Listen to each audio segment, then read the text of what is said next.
Muy buenos días a todos. Estamos comenzando esta mañana de meditación ante la cruz, pensando, meditando en este tiempo de Semana Santa y queremos partir dándole gracias a Dios. Por lo que esta mañana vamos a estar alabando a Dios con todo nuestro corazón, con toda nuestra mente. Vamos a estar reflexionando en 3 meditaciones a través del Evangelio de Marcos. Vamos a escuchar su palabra y lo que nos va a llevar a los momentos previos a la crucifixión de Jesús, recordando con esto la importancia de Jesús en nuestra vida. Para prepararnos, oremos al Señor. Padre, te damos gracias por este día, gracias por esta mañana que nos permites a través de la tecnología poder juntarnos y ayúdanos, Señor, a recordar a tu Hijo Jesús, que vino a esta tierra con una misión que tú diste, siendo obediente, pasivo y humilde. Y ayúdanos a recordar los momentos previos a lo que significó el hito más importante para todos nosotros los cristianos, y ayúdanos a guardarlo en nuestro corazón y a preparar nuestra mente y nuestro corazón para esto. En el nombre de Jesús oramos. Amén. Ahora los quiero invitar a que tengamos un tiempo de escuchar esta primera meditación y dispongamos nuestro corazón a estar atentos y dispuestos a ser desafiados a través de ella.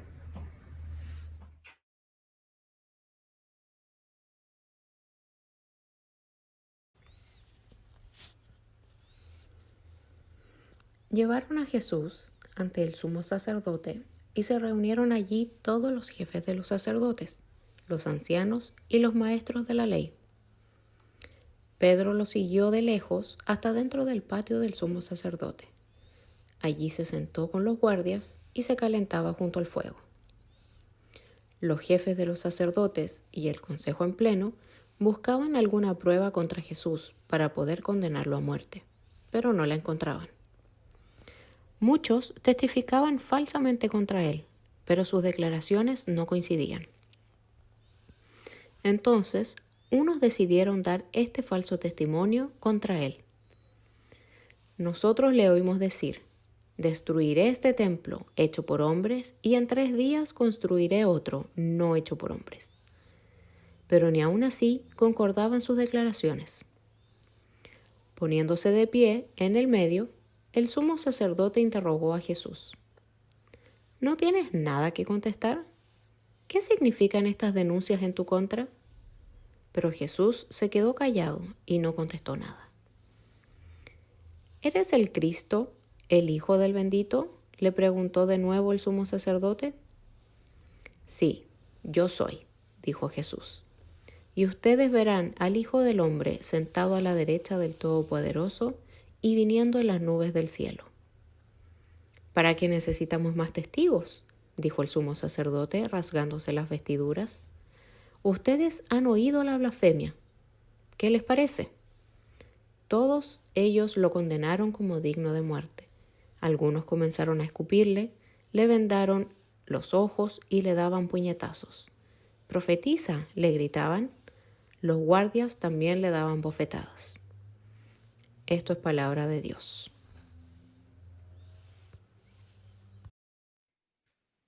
Jesús es uno de los personajes bíblicos de quien tenemos una descripción más completa. Sin embargo, es uno de los personajes que a mí más me cuesta imaginar. La vida de Jesús está llena de contrastes, y este episodio del juicio frente al Sanedrín no está exento de estos contrastes. Cuando nos ponemos en el contexto del resto de la Biblia, realmente entendemos que son una demostración del poder de Dios, de la gloria de Dios y de su amor.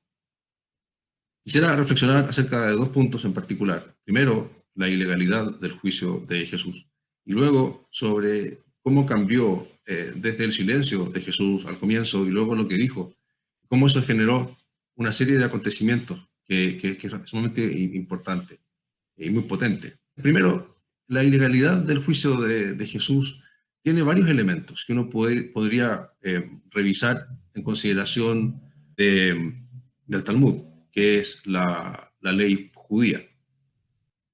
Primero, los juicios del Sanedrín tenían que llevarse a cabo durante el día, no de madrugada.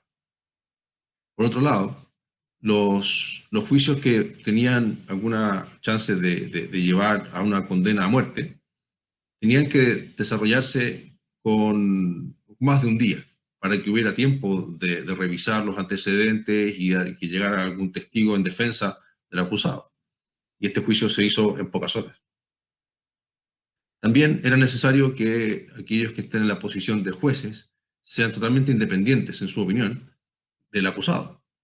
Y estos jueces, ¿cierto? Estos sacerdotes y escribas y ancianos y el sumo sacerdote que estaban, ¿cierto?, acusando a Jesús, ellos estaban en una posición de enemistad con Jesús.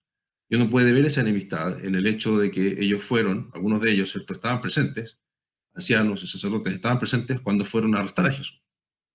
También lo vemos en el hecho de que ellos sobornaron a los testigos.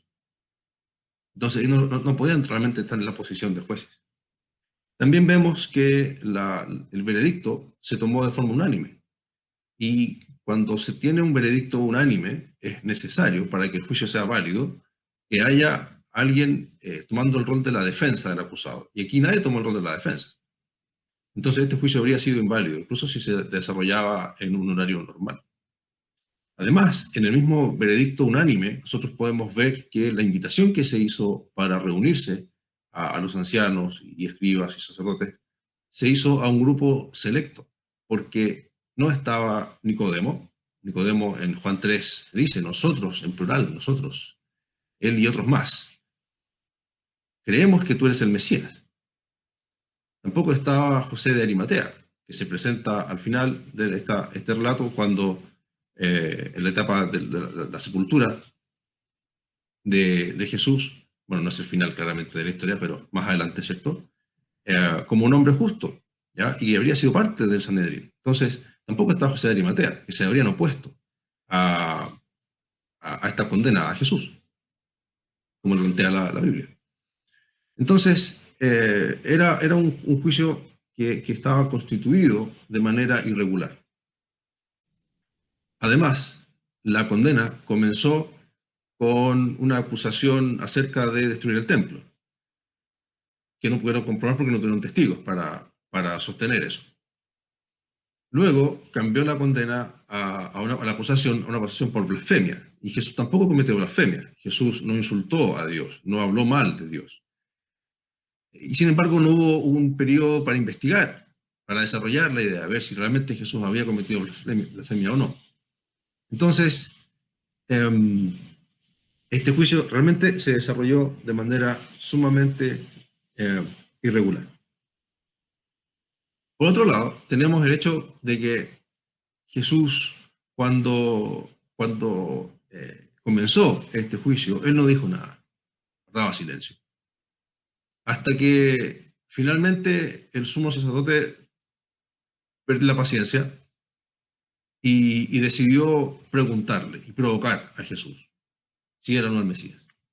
Y Jesús responde, yo soy, y veréis al Hijo del Hombre sentado a la diestra del poder de Dios, y viniendo en las nubes del cielo. Y al usar estas palabras, al elegir estas palabras, Jesús hace referencia a un texto en Daniel y también a un salmo. Daniel sería el capítulo 7, en el versículo 13 y 14, donde dice, miraba yo en la visión de noche, y he aquí, con las nubes del cielo, venía uno como un hijo de hombre, que vino hasta el anciano de días, y le hicieron acercarse delante de él. Y le fue dado dominio, gloria y reino, para que todos los pueblos, naciones y lenguas le sirvieran. Su dominio es dominio eterno, que nunca pasará, y su reino uno que no será destruido. Luego, Salmo 110, versículo 1, Jehová dijo a mi Señor, siéntate a mi diestra hasta que ponga a tus enemigos por estrado de tus pies. Entonces aquí, Jesús, que estaba siendo enjuiciado en este juicio de mala calaña, este juicio de mala calidad, este juicio que habla de un sistema que estaba deteriorado, es en realidad, y se presenta y proclama que Él es de una estatura, de un nivel, de una dignidad, donde le corresponde a él ser el juez sobre todos. Entonces descoloca totalmente al sumo sacerdote. Y el sumo sacerdote tenía el encargo, desde el Levítico, de que no podía romper su vestidura, tenía que guardar la compostura, le tocaba al sumo sacerdote mantener una situación controlada, la mente fría, y pierde los estribos, el sumo sacerdote, y acusa, y ya no hace falta, ¿cierto? Indica que no hace falta más testimonio, y le pregunta a la multitud, ¿y ustedes qué piensan? ¿Cierto? Y comienzan a insultar a Jesús y proclamar que lo quieren matar. Y esto se convierte en un caos, finalmente. Un verdadero caos. Y entonces es una turba. Y aquí me sorprende, para ir ya finalizando, me sorprende mucho el contraste entre cómo Jesús, pocas horas antes en Getsemaní, estaba orando en la dirección de si puede pasar de mí esta copa, ¿no? Y luego cuando fueron a buscarlo, cuando lo acusaron, ¿cierto? Él guardaba silencio. Y después dice esto, tan provocativo, verdadero, tan provocativo, que desencadena los hechos que vienen después. Y aunque uno podría pensar que con tanta maldad humana, ¿cierto? Que nosotros vemos con frecuencia en las noticias, ¿verdad? De cuánta maldad como humanidad somos capaces. Realmente no podemos, con todo eso, no podemos impedir que Dios haga lo que Él se ha propuesto hacer y que Dios cumpla con su plan. Donde la muerte de Jesús y luego su resurrección son realmente parte del plan de Dios desde el comienzo que vemos nosotros en Génesis 3. Entonces, es realmente muy importante entender que aquí no podemos nosotros hacer nada para impedir que Dios cumpla con su voluntad. Y eso es maravilloso, como Dios expresa su amor y su gloria en eso.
Aquellos que creerán tu incomprensible y gran bondad, que siempre nos hará misericordia a mí, si merece perdón. Y aún no puedo entender lo que hiciste por mí. Oh, la gloria de la cruz, tu misericordia a morir. Mi vida perdida será para poder conocer la gloria de la cruz. La gloria de la cruz.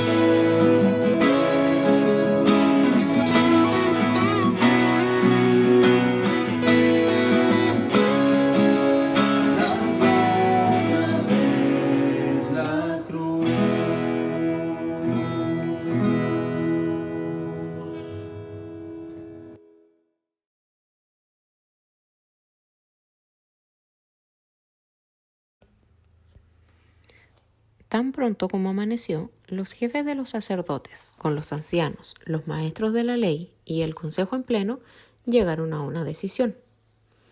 Ataron a Jesús, se lo llevaron y se lo entregaron a Pilato. ¿Eres tú el rey de los judíos?, le preguntó Pilato. Tú mismo lo dices, respondió. Los jefes de los sacerdotes se pusieron a acusarlo de muchas cosas. ¿No vas a contestar?, le preguntó de nuevo Pilato. Mira de cuántas cosas te están acusando. Pero Jesús ni aun con eso contestó nada, de modo que Pilato se quedó asombrado. Ahora bien, durante la fiesta, él acostumbraba a soltarles un preso, el que la gente pidiera. Y resulta que un hombre llamado Barrabás estaba encarcelado con los rebeldes condenados por haber cometido homicidio en una insurrección. Subió la multitud y le pidió a Pilato que le concediera lo que acostumbraba. ¿Quieren que les suelte al rey de los judíos?, replicó Pilato, porque se daba cuenta de que los jefes de los sacerdotes habían entregado a Jesús por envidia. Pero los jefes de los sacerdotes incitaron a la multitud para que Pilato le soltara más bien a Barrabás. ¿Y qué voy a hacer con el que ustedes llaman el rey de los judíos?, les preguntó Pilato. ¡Crucifícalo!, gritaron. ¿Por qué? ¿Qué crimen ha cometido? Pero ellos gritaron aún más fuerte. ¡Crucifícalo!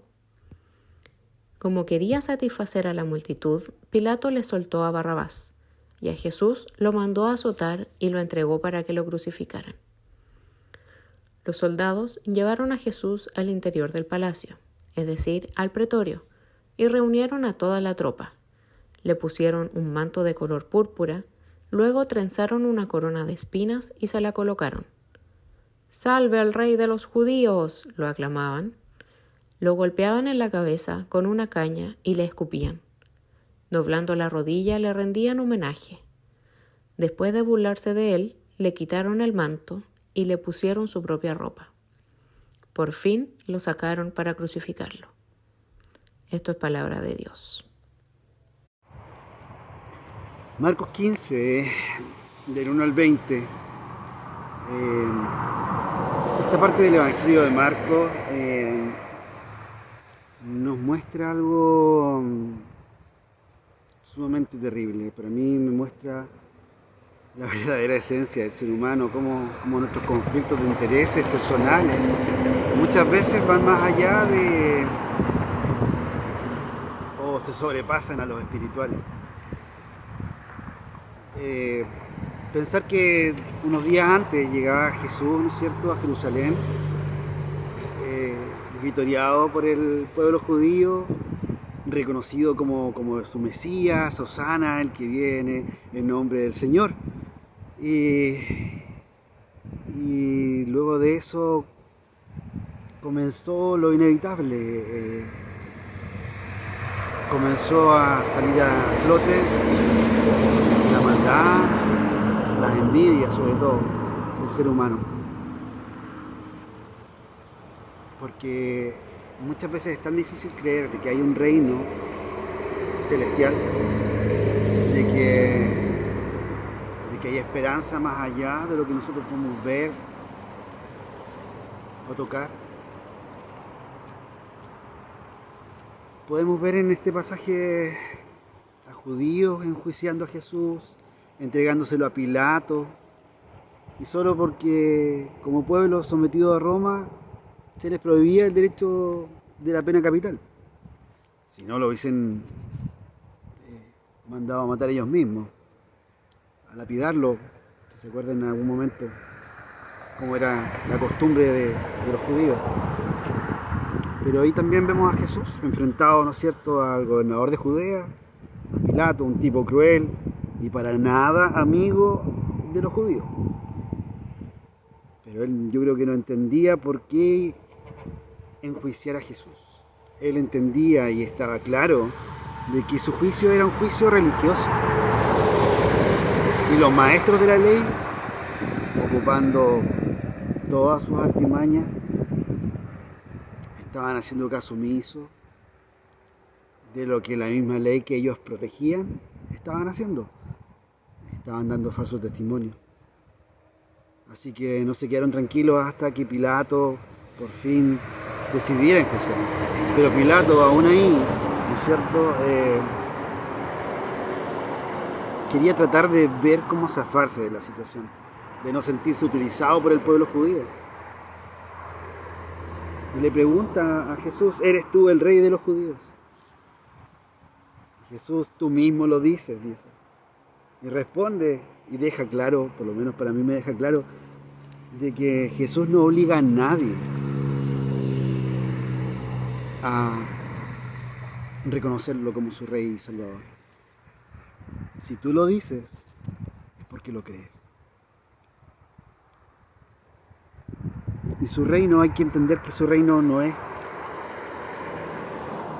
para verlo con estos ojos terrenales, es para verlo con una mirada celestial, una mirada de esperanza, una mirada de que esto es solamente un paso y que nosotros venimos acá a glorificar a Dios.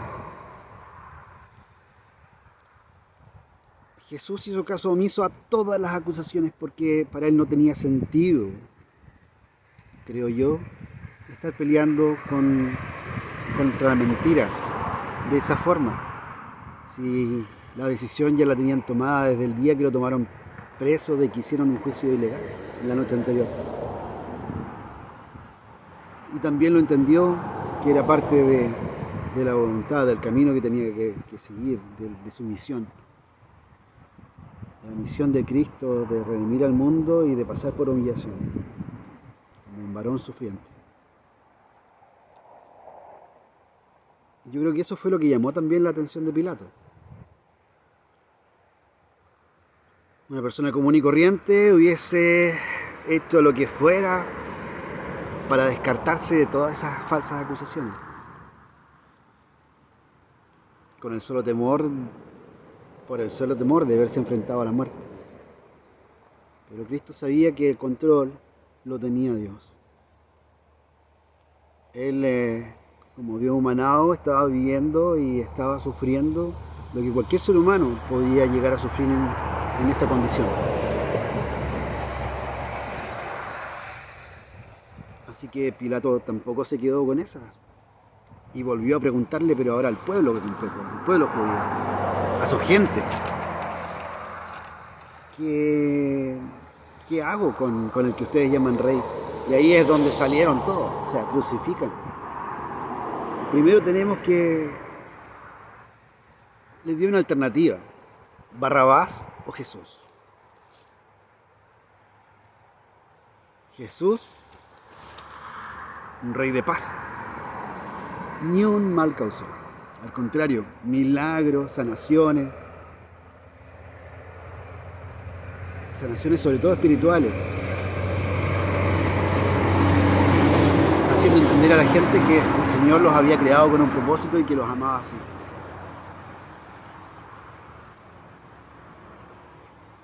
O Barrabás, perdonar a un pecador, al humano rebelde, al que representa todos los defectos de nuestra humanidad. Y bueno, Y así como lo dice la historia y como lo dice este pasaje, elegimos mal. Elegimos a Barrabás. Porque es nuestro reflejo. Ahora, también pienso qué habrá dicho Barrabás, qué habrá pensado Barrabás. ¡Ay, qué suerte! Me liberé solo. Pero Barrabás igual era judío. Gracias, Señor, por darme esta nueva oportunidad. ¿Qué habrá hecho Barrabás? Lo desconozco, pero yo creo que algo de aprecio debe haber tenido por Jesús. Porque Barrabás se sabía pecador, se sabía que había cometido homicidio, se sabía un rebelde. Ojalá quien le haya importado de que alguien inocente haya dado su vida por él. Por ti, por mí.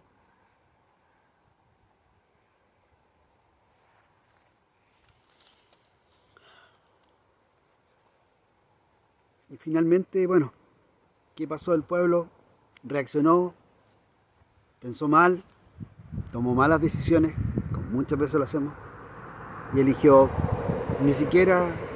castigar a Dios mismo, crucificándolo, o sea, humillándolo al máximo. Pilato mandó a azotar a Jesús como muestra de su poder, como muestra de que él dentro de todo respetaba la ley romana y la seguía al pie de la letra, aunque el juicio romano de justo fue lo que menos tuvo. Pero es así como muchas veces el seguir a los demás genera tanta presión que la verdad no sale adelante, sino que sale adelante la presión de la multitud. Ahora vemos también qué pasó una vez que esto concluyó con decir de que Jesús iba a ser crucificado. Se les entregó a los soldados romanos. A diferencia de los judíos que esperaban un Mesías, aunque estaba ahí y no lo vieron, los romanos no tenían esa convicción, no conocían de lo que era tener a Dios, no sabían del único Dios verdadero y vivo, y terminaron dando rienda suelta a lo peor de la humanidad, a la violencia, a la humillación, a los insultos. Muchas veces es fácil actuar en manada. La culpa es de un gran número de gente. Por lo tanto, no estoy solo. Soy tan pecador como el de al lado. Así que sigamos pecando. Pero se burlaron sin saber lo que estaban haciendo, porque doblar rodilla ante un verdadero rey, que lo vieron ahí humillado, ridiculizado. Ellos no sabían lo que dice la palabra. Ante el Señor se doblará toda rodilla y toda lengua será juzgada. Pero aún así Cristo tenía clara su misión. Y su misión era continuar adelante hasta redimir a su pueblo, hasta redimir a la humanidad toda, a la creación de Dios.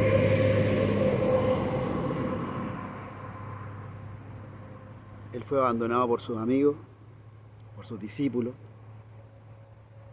Mucha de la gente que gritó en su contra quizás había sido gente que él mismo sanó,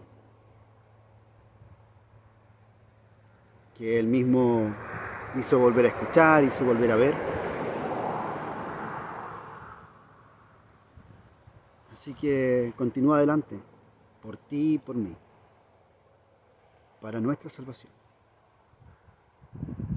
Como reflexión para esta Semana Santa, me queda instarlos a conocer un poco más de Cristo, a saber quién fue esa persona que se humilló tanto por mis pecados, que sabe realmente cómo es mi corazón y que nos tiene una tremenda misión. Así que los invito a conocer a Cristo, a seguirlo en su camino hacia la cruz y sobre todo el milagro que viene después de eso. Eso nos va a llevar a la vida eterna. Chao.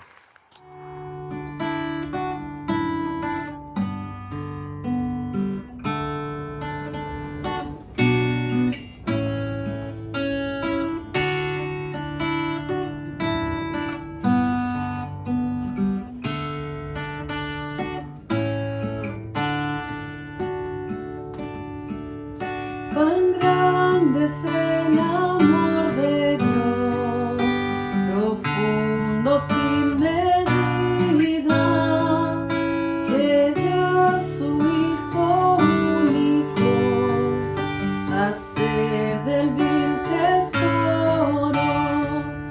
Cuán gran dolor la pérdida, le da la espalda al Padre por las heridas del Señor, van muchos a su gloria.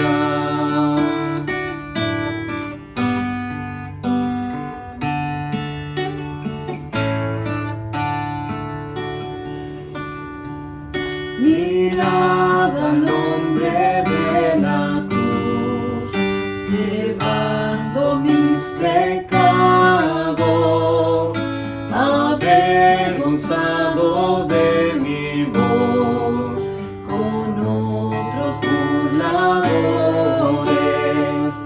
Fue mi maldad que lo clavó, hasta que fue pagado. Su muerte vida me entregó, yo sé que está cumplido.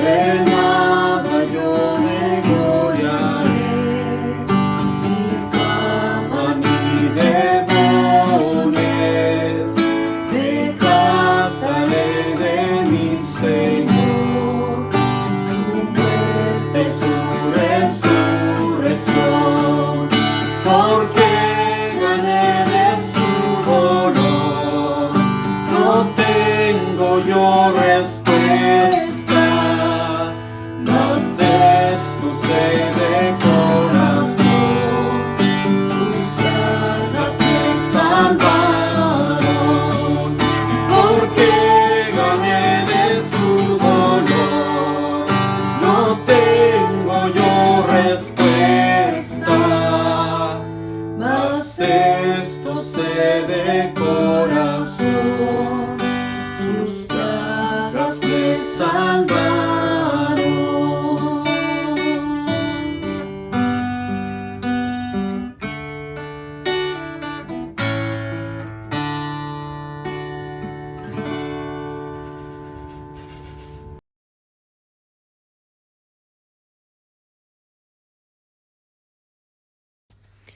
A uno que pasaba por allí de vuelta del campo, un tal Simón de Cirene, padre de Alejandro y de Rufo, lo obligaron a llevar la cruz.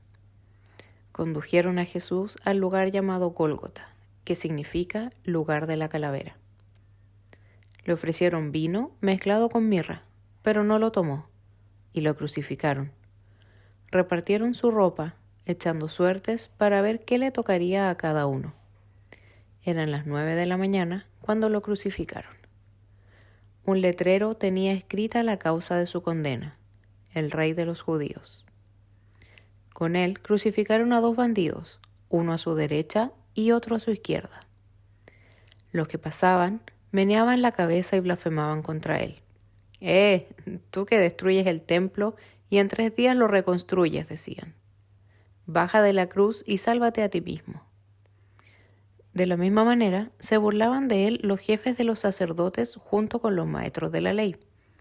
Salvó a otros, decían, pero no puede salvarse a sí mismo. Que baje ahora de la cruz ese Cristo, el Rey de Israel, para que veamos y creamos. También lo insultaban los que estaban crucificados con él. Desde el mediodía y hasta la media tarde quedó toda la tierra en oscuridad. A las 3 de la tarde, Jesús gritó a voz en cuello: Eloi, Eloi, lama sabactani, que significa Dios mío, ¿por qué me has desamparado? Cuando lo oyeron, algunos de los que estaban cerca dijeron: Escuchen, está llamando a Elías. Un hombre corrió, empapó una esponja en vinagre, la puso en una caña y se la ofreció a Jesús para que bebiera. Déjenlo, a ver si viene Elías a bajarlo, dijo. Entonces Jesús, lanzando un fuerte grito, expiró. Esto es palabra de Dios. En este relato que acabamos de leer y escuchar, vemos a Jesús de camino a ser colgado a la cruz, llevando, nos muestra la imagen, una lectura, llevando un madero en sus hombros, un madero que pesaba más o menos 30 kilos, llevando ese madero después de haber sido azotado, llevándolo por un largo camino, sediento, y escuchando los insultos de los que estaban allí en el camino hacia ser colgado, totalmente debilitado y cansado. Lugar de destino, dice aquí el relato, lugar de destino Gólgota, o lugar de la calavera. Un nombre amenazante, ¿cierto? En donde se llevaban a cargo las ejecuciones más terribles. Lugar donde se crucificaban a los delincuentes más malos de la sociedad en aquel tiempo. Estando en ese lugar, o en este lugar, a punto de ser crucificado, le ofrecen a Jesús vino con mirra, dice este relato. La mirra era un analgésico para alivianar el dolor y calmar el dolor más fuerte que iba a venir al ser colgado en la cruz. Pero, según lo que acabamos de ver, Jesús no acepta esta mirra, este analgésico, porque quiere estar totalmente consciente de lo que vendrá y quiere soportar los horrores de la cruz. Al ser crucificado y estando en la cruz aún con vida, vuelve a sufrir las constantes burlas. Le colgaron un letrero que decía Rey de los Judíos. De manera burlesca querían mostrar a todos los que estaban ahí presentes que este que estaba colgado en la cruz era un supuesto rey. Un rey que estaba a punto de morir. El relato nos muestra a dos hombres también que estaban crucificados junto a Jesús. Dos hombres que eran criminales. Uno a la derecha y el otro a la izquierda. Imagínate esta imagen, esta situación. A Jesús al medio y dos criminales a sus lados. Dos hombres, dos malhechores juzgados por sus malas acciones. Y Jesús al medio como un criminal más. Las burlas continuaron y vemos a los que pasaban por ahí en este lugar, aquellas personas que veían a Jesús ya crucificado y lo miraban y lo insultaban y de forma burlona le pedían que bajara de la cruz y que si era tan poderoso como decía, que se salvara por sí mismo. También vemos a las autoridades judías y religiosas que mostraban gozo y una sonrisa enorme al ver a Jesús en la cruz, al ver a su enemigo clavado en ese madero. Se burlaban de Jesús y estaban convencidos de que Jesús estaba en esa cruz porque era débil y totalmente incapaz de salvarse a sí mismo. Le decían que también, que demostrar si realmente era el Cristo, el Salvador, mostrando que estos hombres religiosos estaban totalmente ciegos y equivocados y no entendían lo que Jesús tenía como misión. No entendían que Jesús debía pasar por esto para que pudiéramos tener salvación. Una ceguera muy grande de estas autoridades religiosas. También están estos dos criminales que les comentaban que estaban al lado de Jesús. También lo insultaban. Imagínate, dos malhechores, dos criminales terribles, de lo peor en ese tiempo, insultando a Jesús, al cual no había cometido ningún crimen, ni nada parecido a lo que estos hombres habían hecho. Y finalmente, a poco tiempo de que Jesús muriera en la cruz, los que estaban ahí mirando de cerca el momento, sin tener ninguna decencia o respeto por la cercana muerte de que se acercaba, le dan a Jesús de beber vinagre a través de una esponja, que en realidad era como vino ya malo, vino en mal estado, avinagrado, para poder alargar la agonía y el sufrimiento que estaba pasando, como para seguir disfrutando la muerte de este supuesto rey que decían ellos, y así poder seguir con las burlas. Terrible, ¿no? Todos unidos para burlarse de Jesús, de distintos lados. El versículo 37 dice del Evangelio de Marcos, dice que Jesús, lanzando un fuerte grito, expiró. Jesús muere en la cruz.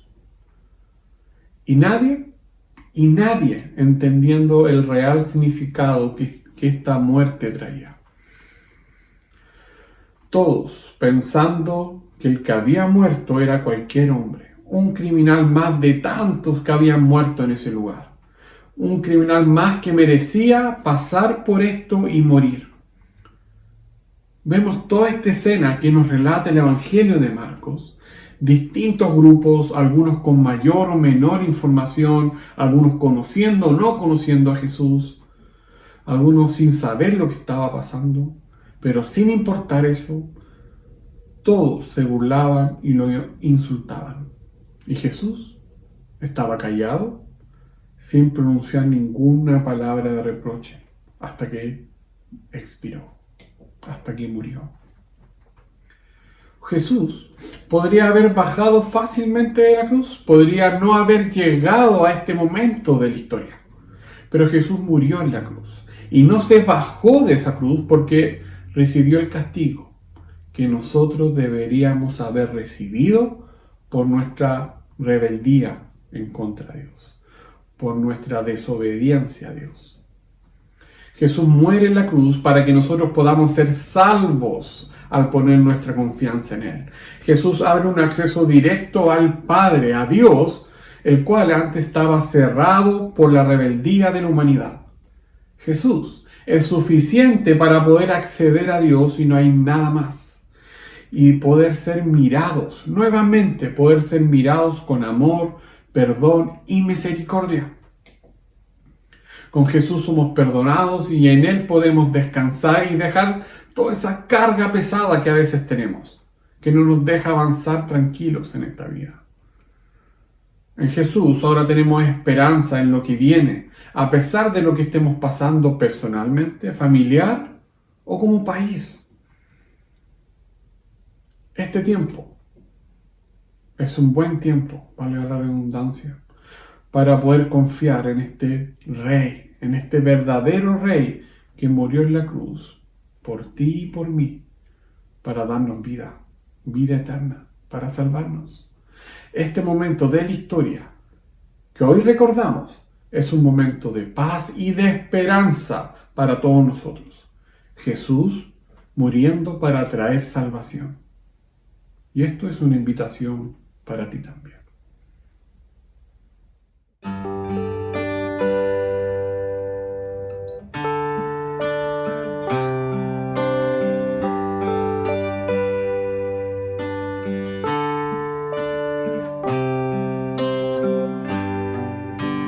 Gracias por la cruz, oh Dios, el precio que pagaste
Dios el Señor.